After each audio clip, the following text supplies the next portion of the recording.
Hello বন্ধুরা, দেখুন আমাদের সজনে। আমার উঠোনেতে বড় একটা গাছ আছে, সজনে গাছ। সেটাতে সজনে ভর্তি হয়ে গেছে।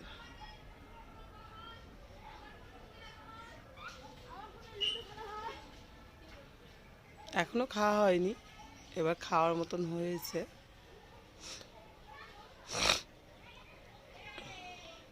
আমার নারকেল গাছ আছে একটা, 3টে নারকেল গাছ টোটাল।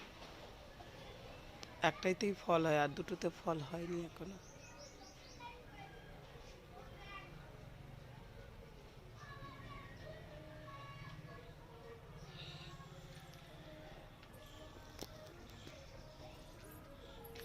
পুরো হাতে ধরা যায়, হাতে একদম হাতের নাগালে আছে। হাত আমি হাত দিয়ে পেরে নিতে পারবো।